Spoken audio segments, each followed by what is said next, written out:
2024 തുടങ്ങിയത് ഈ ഒരു സന്തോഷത്തോടെയാണ്. എൻ്റെ അല്ലുമോളെ ഞാൻ പ്രഗ്നൻ്റ് ആണെന്ന് അറിഞ്ഞത് 2024 ജനുവരി 1 ന്യൂ ഇയറിന് എനിക്ക് കിട്ടാവുന്നതിൽ ഏറ്റവും വലിയ സന്തോഷം. അതുപോലെ തന്നെയാണ് എൻ്റെ ആലുമോൾ സ്കൂളിൽ പോയി തുടങ്ങിയതും ഈ വർഷമായിരുന്നു. ഒരു മദർഹുഡിൻ്റെ സ്ട്രഗിളൊക്കെ ഞാൻ എക്സ്പീരിയൻസ് ചെയ്തത് ഇതിലൂടെയാണ്. ഇതിൻ്റെ മുന്നേ ഒന്നും ഞാൻ ഇത്രയ്ക്ക് ഒരു ബുദ്ധിമുട്ടിയിട്ടില്ല. എന്നാലും ഇവരെ നന്നായി നോക്കാൻ എനിക്ക് ഇനിയും കഴിയട്ടെ. ഈ ഒരു 4 വർഷമായിട്ട് ആലു ആയിരുന്നു ഞങ്ങളുടെ ലോകം. ആ ഒരു ലോകത്തിലേക്ക് ഞങ്ങളുടെ അന്നയും കടന്നു വന്നിട്ടുണ്ട്. അതുകൊണ്ട് തന്നെ ഈ വർഷം ഞങ്ങൾക്ക് വളരെ പ്രിയപ്പെട്ടതാണ്. സന്തോഷവും സങ്കടമൊക്കെ ഇടകലർന്നിട്ടായിരിക്കും എല്ലാവരുടെ ജീവിതവും മുന്നോട്ട് പോകുന്നത്. അതുപോലെ തന്നെ നല്ലൊരു വർഷം എല്ലാവർക്കും നേരുന്നു.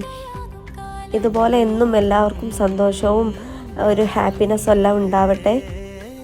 കൂടുതൽ പ്രതീക്ഷകളും മുന്നേറ്റങ്ങളൊക്കെ എല്ലാവരുടെ ജീവിതത്തിലും ഉണ്ടാവട്ടെ. അപ്പോൾ എല്ലാവർക്കും ഹാപ്പി ന്യൂ ഇയർ.